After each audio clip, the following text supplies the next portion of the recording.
Good morning and welcome to First Unitarian Congregation of Toronto, where we seek to understand the meaning of our lives, connect with others as we are, and serve life to build a better world. We welcome you, whether you're joining us today online or in person, and whether you've been part of this community for years or are visiting us for the first time today. Whoever you are and wherever you are on life's journey, you belong here because you are here. I'm Reverend Lynn Harrison, and I serve as Associate Minister. I'm joined in leading today's service by Matt Rideout, our AV engineer, Adam Sakiyama, our pianist, resident musicians Joanne Chapin and Danny Fong, and our Senior Minister, Reverend Sean Newton. Today's service will also include a special message from Catherine Lake on behalf of Team Generosity, and also a testimony from Ted Wood, who will tell us about this year's annual Right for Rights campaign of Amnesty International. We are so glad to be able to share this service with you, both at home online, wherever you may be today, and in the First Unitarian Sanctuary at 175 St. Clair West in Toronto. Welcome to you all. Now, as Sean steps forward to light our chalice, I invite those of you at home to join in lighting a candle or chalice if you have one handy, and join in our chalice lighting words.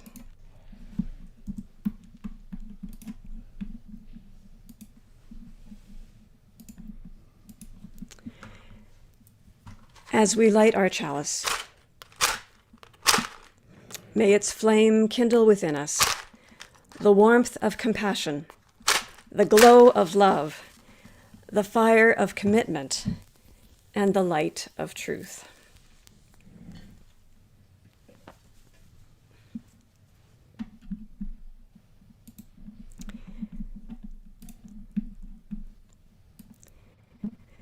Today, our season of lights continues, marking days of spiritual significance to many people around the world.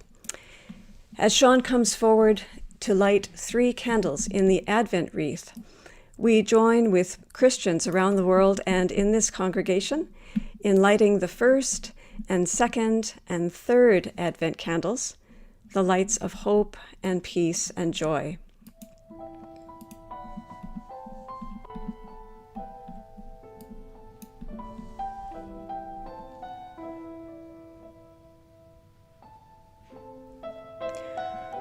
Also, today is Amnesty Sunday, in recognition of International Human Rights Day. It took place on Friday, December 10th, on the anniversary of the United Nations Universal Declaration of Human Rights. In a few moments, we'll hear more about the important work that Amnesty International is doing around the world and how we can provide our support. Throughout the season of lights, may we reflect on the many ways this time of year is sacred for each of us as individuals and as a wider community of faith and love.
We come to this time and this place to rediscover the wondrous gift of free religious community, to renew our faith in the holiness, goodness, and beauty of life, to reaffirm the way of the open mind and the full heart, to rekindle the flame of memory and hope, and to reclaim the vision of an earth made fair with all of her people one.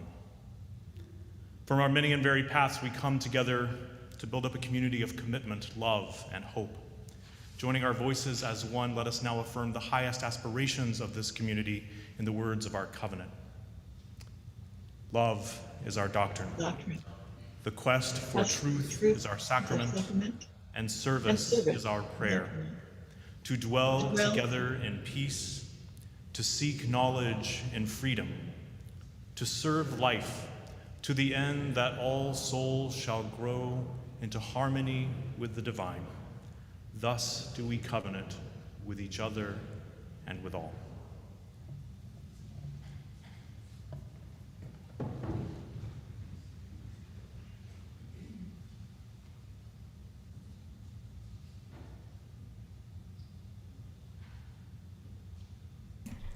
I'm happy to share with you news from the life of the congregation. As always, there is much news to share. Immediately after today's service, I will join Diane Wagner to host our monthly newcomer information session on Zoom. This is a friendly and informative hour-long meeting when newcomers to the congregation can learn more about Unitarian history, this congregation, and our principles and sources. I'll put the link for that meeting in the chat a little later on. Every week, our e-newsletter First Light offers plenty of information about the many activities taking place at First. You can subscribe to First Light and stay in touch with First Unitarian, and you can also use the Say Hello link on the homepage of our website, both to subscribe and just to keep in touch. We are always happy to hear from you. In this week's edition of First Light, you'll find news about several exciting volunteer opportunities. As we prepare to move into our new home at 473 Oakwood, volunteers are needed for the new Accessibility Advisory Committee and the Environmental Advisory Committee. As well, a co-editor is needed for First Light and Today at First newsletters. You can find details on all these opportunities in First Light this week. Looking ahead to our special services this month, plan now to attend our integrated Zoom and in-person services for Solstice Vespers on Monday, December 20th at 6 and 8 p.m., and then on Christmas Eve, Friday, December 24th, also at 6 and 8 p.m. We hope that one or more of these special services will fit your holiday schedule. Also, given how challenging this season of the year can be for many people, it is worth knowing that our trained spiritual care volunteers and our Caring Connections team are here to provide support for you. Please reach out if you could use a listening ear, and also consider coming to one of our weekly drop-in groups on Tuesdays or Thursdays and Monday meditation as well to stay connected with others. In a moment, we'll have a special message from Catherine Lake on behalf of Team Generosity. To donate to First, you can simply use the donate button at the top right corner of the website, or if you are with us in person today, our ushers will have collection baskets for your offerings after today's service. Today, we are welcoming and encouraging special contributions to Amnesty International, which can be done through our Canada Helps page or through the offering baskets at the back. Many thanks for your generous contributions. And thank you all for being part of the life of the congregation. And now we welcome Catherine Lake with her message from Team Generosity, followed by Ted Wood with his Amnesty International message today. Good morning. During a recent Team Generosity meeting, Tanya Cawthron reminded us of our offering song, which we used to sing after the collection was taken up here. I remember clipping the words from an order of service to put on my fridge, stayed there for a few years, and the song went, "For all that is our life, we sing our thanks and praise. For all life is a gift, which we are called to use, to build the common good, and make our own days glad. And I wonder if you're hearing the tune in your head. It's a lovely distillation of what we do here together at First Unitarian Toronto. We come together to support one another and to find community, to be challenged ethically and spiritually, to share ideas and hope and joy. This month's journey theme is blessings, and raised as an Anglican, the word conjures for me when the minister would put his hands on me as a child and say, "I bless you, child." And it was always a he, because I didn't grow up with female ministers, and only boys were allowed on the altar in those days. What a blessed difference here. Finding this community in my adulthood continues to be a blessing. I'm blessed by the words of our ministers, by the songs of our musicians, by the programs that fuel my life, by the volunteers, friendships, and by all of you whom I embrace as my community. As 2021 comes to a close, your Team Generosity has sent out your giving statement to your emails, and we hope that it prompts you to first check to make sure we're on track with your donations.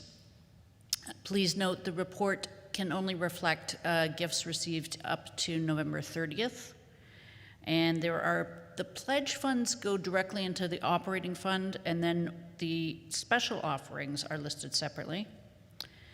Because we split the pledge in the middle of the year, in July, your monthly donations might be different in the first half of the year as the second, and please make sure we've got it right, especially if you increased your pledge amount after July. We want to make sure we got that.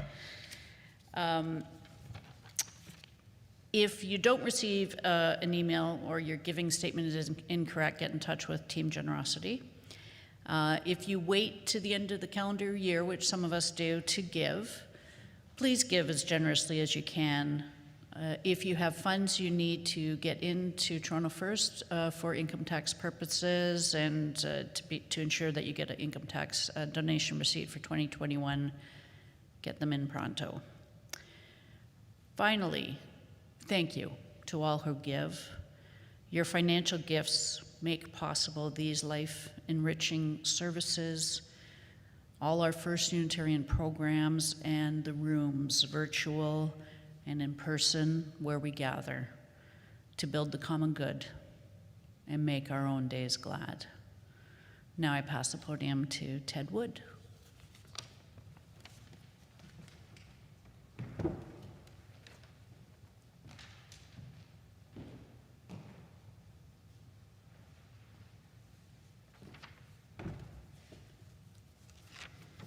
Good morning. It's great to be here. I'm a member of this congregation and also a member of Amnesty International. Amnesty International is a global movement of over 7 million people who protect and promote human rights. We believe each person can make change happen by working with others to end abuses of human rights and to demand justice for those whose rights have been violated.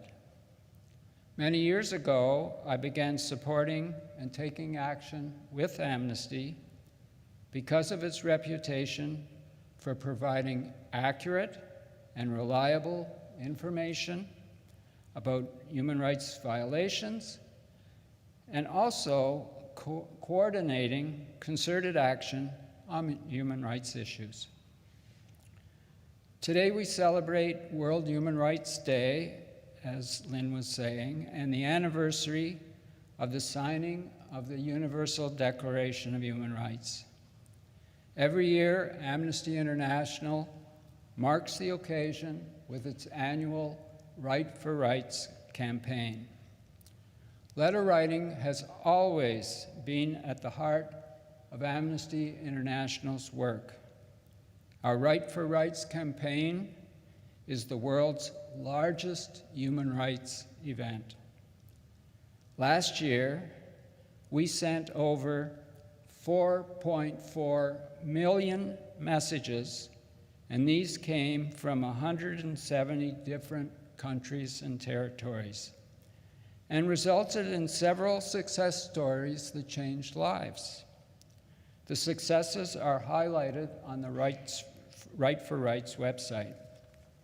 This year, 10 cases have been selected that have a good chance of success in either freeing prisoners or protecting women, protecting children, LGBTI rights defenders, environmental defenders, journalists, and also stopping police violence.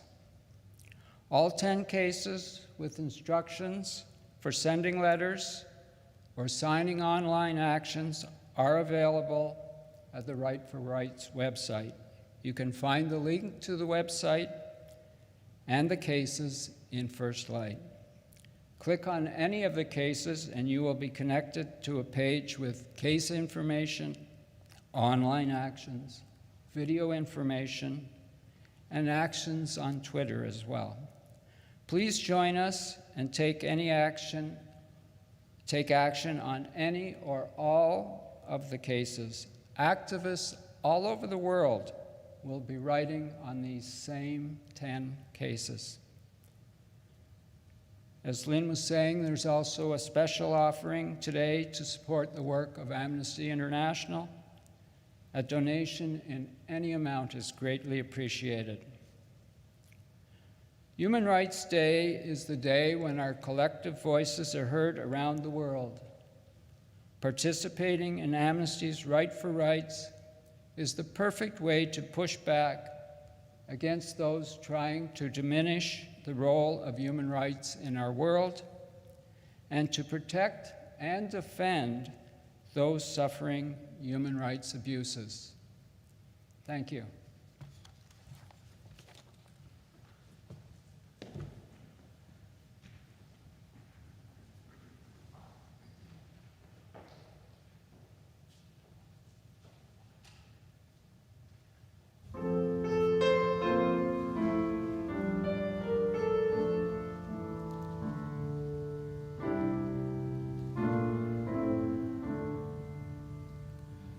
May I be filled with loving kindness. May I be well. May I be filled with loving kindness. May I be well. May I be peaceful and at ease. May I be whole.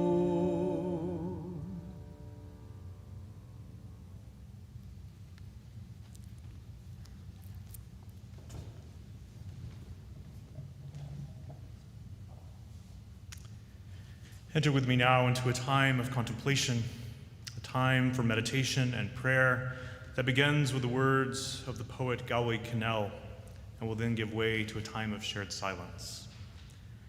After the silence, those here in the sanctuary who wish to do so may come forward to light candles of sorrow, joy, commitment, or concern at our chalice. As you approach the chalice, we invite you to do so using the center aisle and then returning to your seats by the side aisles. Everyone else, whether online or in person, may simply use this time for deeper meditation or to savor the music. During this time, those who are online may also wish to light a candle at home and to share with others on Zoom your joys and your sorrows. Now let us turn to the words of Galway Kinnell and his poem titled St. Francis and the Sow, one of the most deeply theological poems I know. The bud stands for all things, even for those things that don't flower, for everything flowers from within of self-blessing. Though sometimes it is necessary to reteach a thing its loveliness, to put a hand on its brow and retell it in words and in touch it is lovely, until it flowers again from within of self-blessing.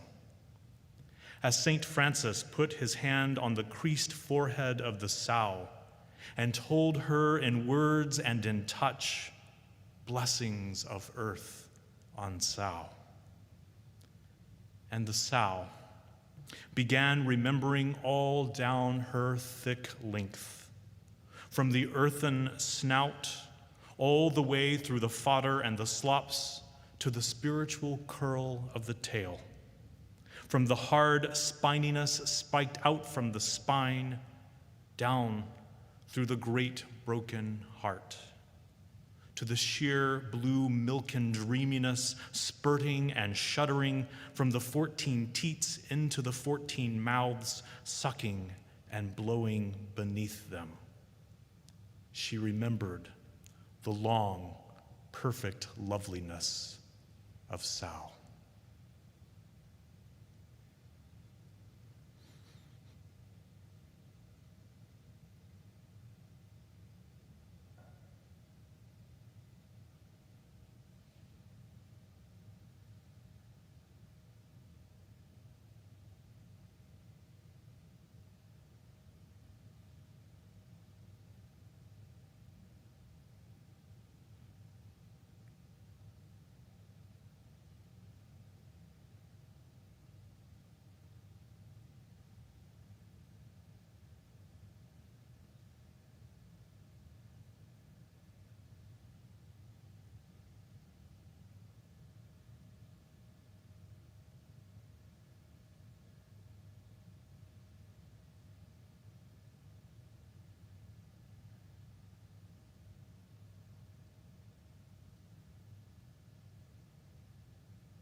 We come now to a time in our service when we are reminded that what touches any one of us affects us all. In the spirit of meditation, prayer, and community concern, we take time to honor both the blessings and the challenges of our lives, both our sorrows and our joys. Joined together in ways that transcend distance, we open our hearts to one another and to the spirit of life that holds us all. Today we join in sorrow and grief for all lives lost and forever changed by the tornadoes that swept through Kentucky and other regions of the United States yesterday. As severe weather events continue to increase, may we call for urgent action to address climate change and support Canada's transition to a greener economy. Today we share a sorrow and deep disappointment from our refugee sponsorship and settlement program.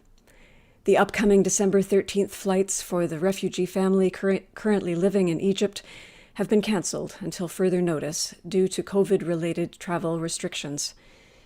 We are holding this Syrian family of 6 in our hearts, hoping that they will be able to travel to Canada soon so we can welcome them, and sending our support to them during this deeply uncertain time. As well, today we are holding our friend and First Unitarian member Brian Norman in our thoughts today, as he is now very seriously ill at Grace Hospital. Your cards and expressions of care would be welcome, and we hope that Brian is receiving the best possible care at this difficult time. We are holding in our prayers also Susan Richardson's friend Garrett Barden in Cork, Ireland, who is now failing mentally and physically. And finally, some very sad news from a family with deep connections to First.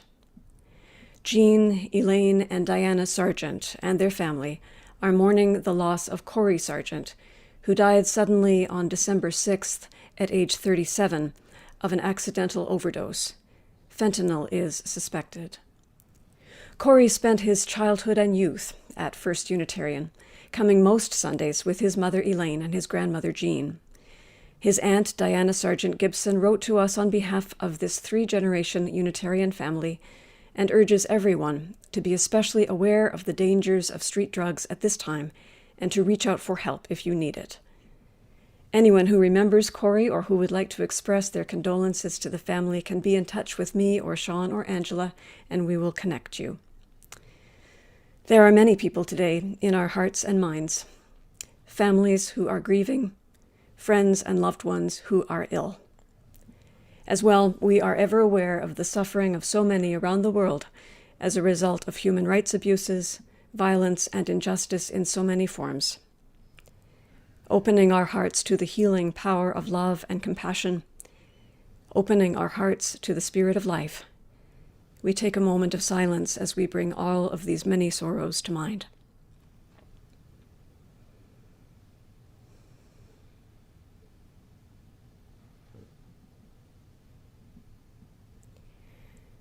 And alongside these many sorrows, we also have joys to share.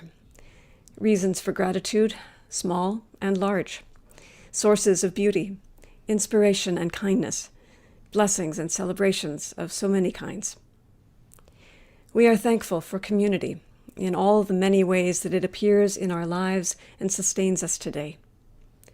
We are grateful for opportunities to serve, even in such simple a way as writing a letter. We are blessed by music, art, and friendship, good books, and warm cups of tea. In a world where so much needs mending, we are grateful for healing change, however and wherever it occurs. We were thrilled to hear recently that Patty Pettigrew has been successful in her efforts to have Catholic school board fees waived for 5 Indigenous housing organizations, including Thunder Women Healing Lodge. This is wonderful news that we hope will set the stage for similar decisions across the province. And now I invite you to take a moment in silence to bring to mind good news for all you are grateful for today.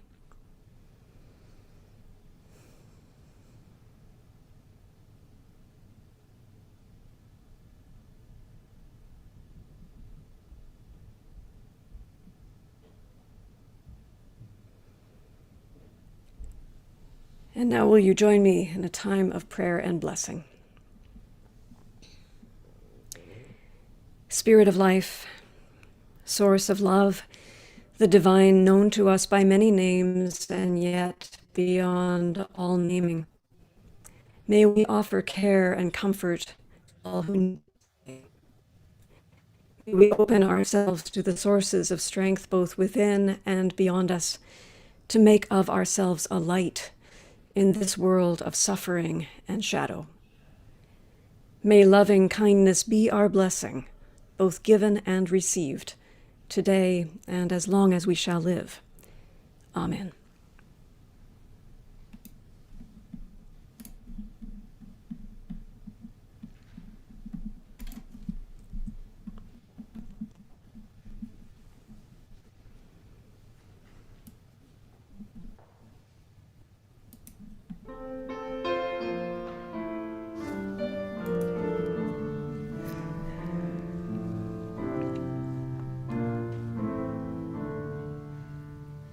May you be filled with loving kindness.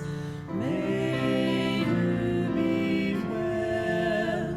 May you be filled with loving kindness. May you Be well.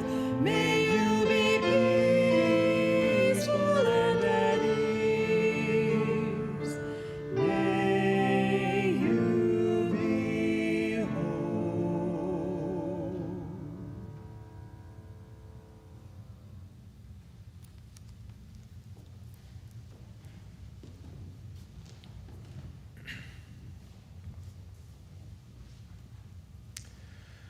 Upon our arrival in Canada 15 years ago, Bob and I received a copy of the book by humorist Will and Ian Ferguson titled How to Be a Canadian.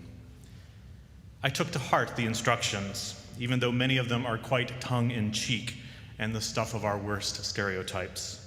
You know, the myth that we all love Timbits and that everyone has figured out how to have sex in a canoe.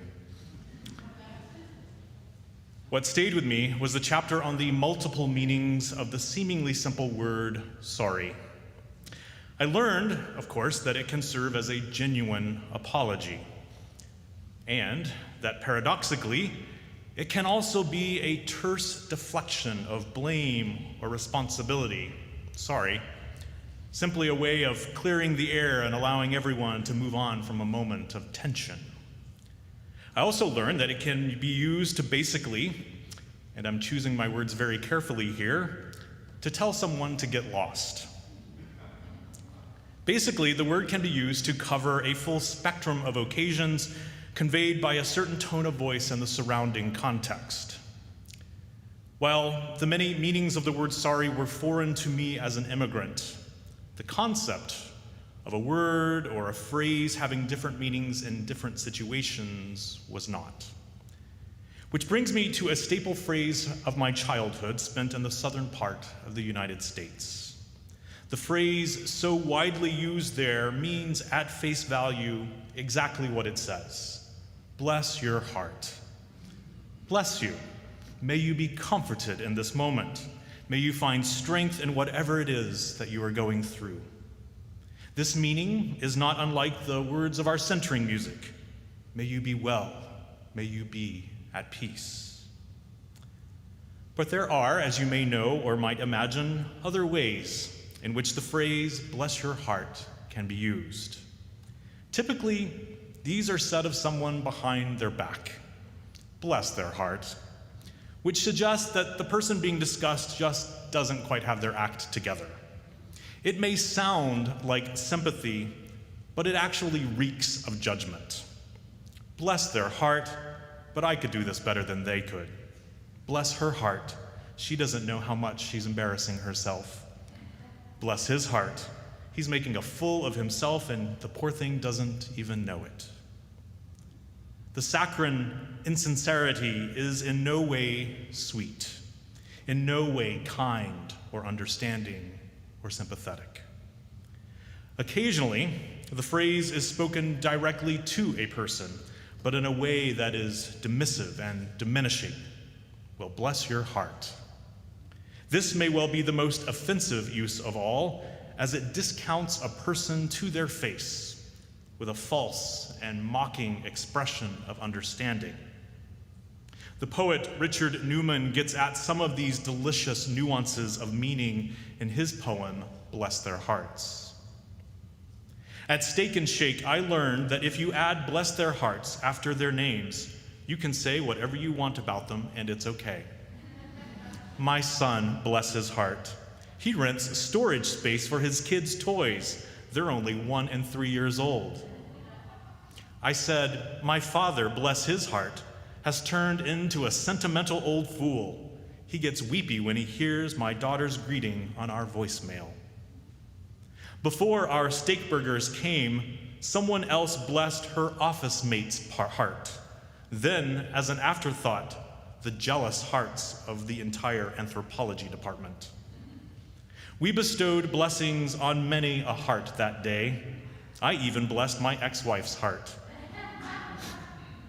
Our waiter, bless his heart, would not be getting much tip, for which, no doubt, he would bless our hearts.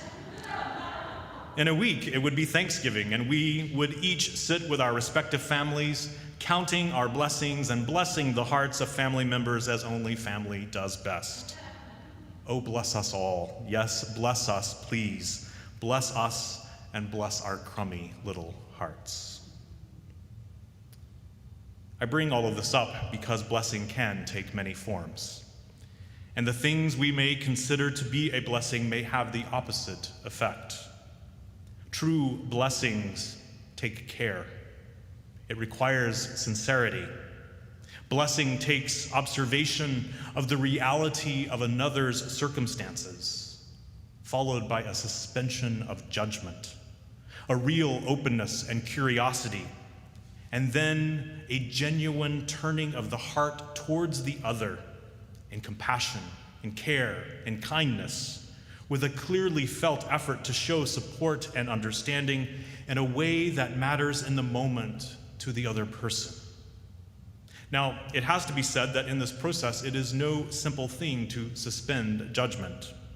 It is part of how we navigate the world, of course. I mean, sometimes it's absolutely necessary to make a judgment call about whether the eggnog that's been in the fridge for the past 3 weeks is off or not. But judgment will always get in the way of blessing. Blessing the heart of another, then, requires an opening of our own heart. That opening of the heart is a central and enduring focus of this time of year, of course. It informs our seasonal stories from Rudolph to the Grinch to Ebenezer Scrooge. And the guiding mystery of the holidays is whether something this year will spark our hearts to expand, if they will transform from being maybe 3 sizes too small to growing big enough and bold enough to hold others with care and compassion. Rather than waiting for that spark, though, hoping that it might hit at just the right moment, let us resolve instead to be that spark. In this festive season, may you seek out ways to bless the world, beginning with those around you and radiating outwards as far as the reach of your life takes you. Again, blessing can take many forms. Sometimes it's more about something we do than something we say. Sometimes it's about holding silence with someone when they grieve. Sometimes it's about holding space for someone to tell their story, to work out in conversation what they see as their next step. Sometimes it's simply about showing up, expressing care by our presence. And sometimes, to be sure, it is indeed about something that we say, words that need to be said, words that need to be heard, words of blessing. I see you, I applaud you, I am proud of you, I love you, I'm with you. Take a moment to consider where in your life there may be an opening for blessing right now. Who in your life needs to know you care? Who needs to hear certain words from you? Who needs you to be present to them in a way that you have not previously or recently been? How might you bless your corner of the world with your being? Take a moment.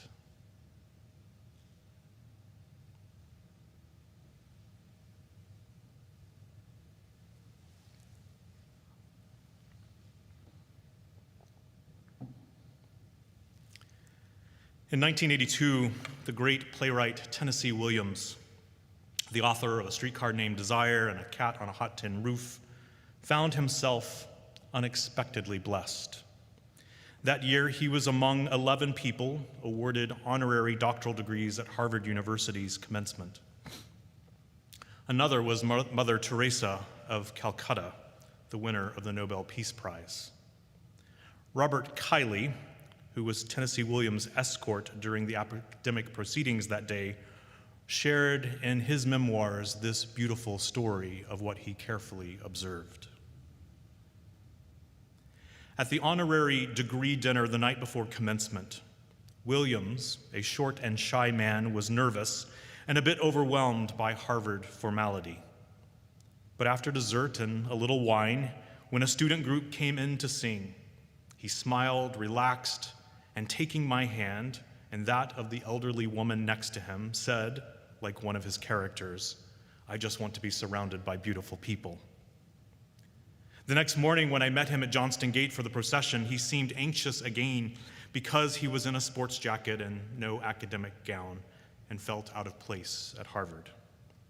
I tried to reassure him, but he became more tense when we were told the honorands would need to sign a guest book.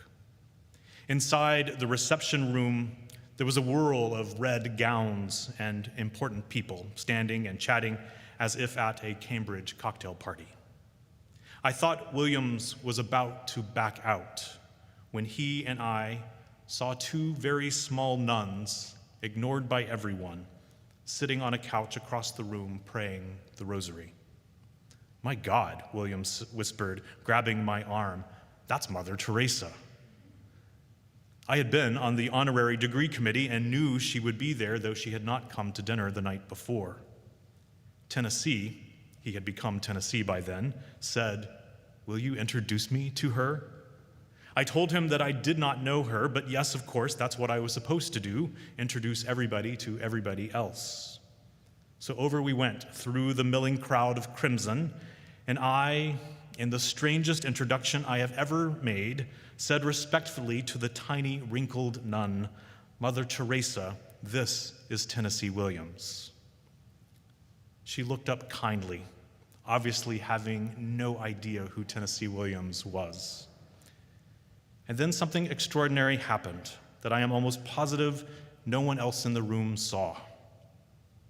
Tennessee fell to his knees and put his head on her lap.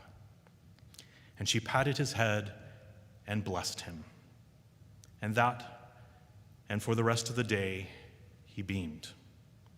During the procession, he said to me, "Now I know why I came to Harvard today." Bless his heart. Bless her heart. Bless our hearts whenever a connection is made that transcends the everyday, that gives us access to the sacred bonds that bind each to all, that affirms in the deepest possible way all that is good in the world and in one another and in ourselves. Be it Mother Teresa blessing a gay writer from Mississippi, or St. Francis blessing a beautiful sow feeding her drift of piglets, or you reaching out with your heart and your hands to bless someone in your corner of the world. One need not be a saint to do the work of blessing. Arguably, most saints became such because they had a long habit of blessing long before they died and were beatified. One only needs to be attentive and courageous enough to be led by the heart in the moments that matter most, to offer words or actions that do the work of blessing. Unitarian Universalist minister Rebecca Parker has provided us with a powerful meditation on what it means to bless. So I leave you with her words. Your gifts, whatever you discover them to be, can be used to bless or curse the world. The mind's power, the strength of the hands, the reaches of the heart, the gift of speaking, listening, imagining, seeing, waiting. Any of these can serve to feed the hungry, bind up wounds, welcome the stranger, praise what is sacred, do the work of justice, or offer love. Any of these can draw down the prison door, hoard bread, abandon the poor, obscure what is holy, comply with injustice, or withhold love. So you must answer this question: what will you do with your gifts?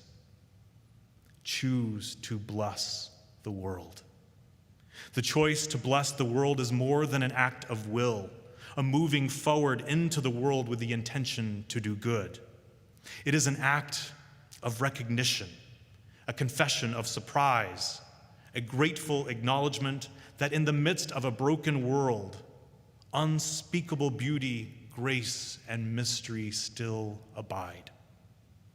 There is an embrace of kindness that encompasses all life, even yours. And while there is injustice, anesthetization, or evil, there moves a holy disturbance, a benevolent rage, a revolutionary love, protesting, urging, insisting that which is sacred will not be defiled. Those who bless the world live their life as a gesture of thanks for this beauty and for this rage. The choice to bless the world can take you into solitude to search for the sources of power and grace, wisdom, healing, and liberation. More, the choice will draw you into community, the endeavor shared, the heritage passed on, the companionship of struggle, the importance of keeping faith, the life of ritual and praise, the comfort of human friendship, the company of earth, the chorus of life welcoming you. None of us alone can save the world, but together, that is another possibility waiting. May we then be moved to bless the world around us, that we may in time count our own hearts blessed too. So may it be. Amen.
With my own two hands, with my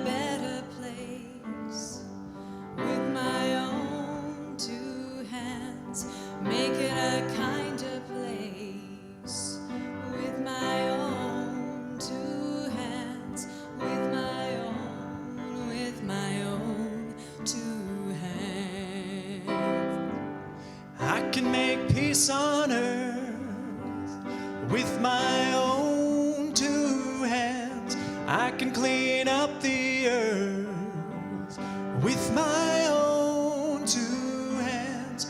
I can reach out to you with my own two hands, with my own two hands, with my own two hands. I'm gonna make it a better place with my own two hands. I'm gonna make it a safer place with my own two hands. I'm gonna help the human race with my own two hands, with my own two hands, with my own two hands.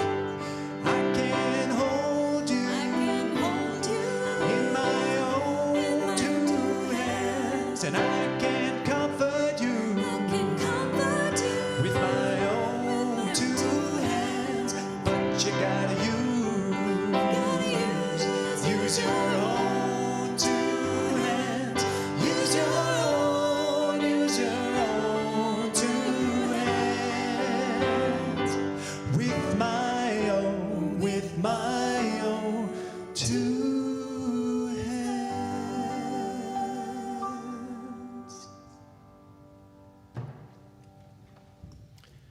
Go out into the world in peace. Have courage. Hold on to what is good.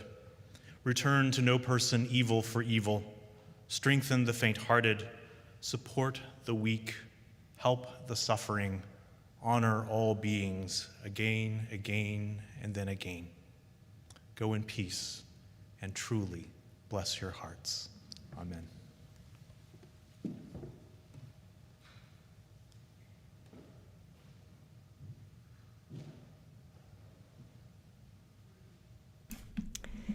Thank you all for being with us this morning, and thank you to everyone who participated in today's service as well. Just a reminder that there will not be an in-person coffee hour today, but if you are online, you're invited to stay for conversation in our Zoom breakout rooms. Today, Reverend Sean asks us, how might you choose to bless your corner of the world in this season? Our breakout groups are unmoderated, so please bring your best selves to the conversations with attentive listening and respect. A reminder also that in a few minutes, Diane Wagner and I will host a newcomer information session on Zoom for anyone interested in finding out more about Unitarian Universalism or this congregation. That link, I believe, will be now in the chat for you. Thanks again for your presence with us, everyone. Bless you and enjoy the rest of your Sunday.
It's so good being here.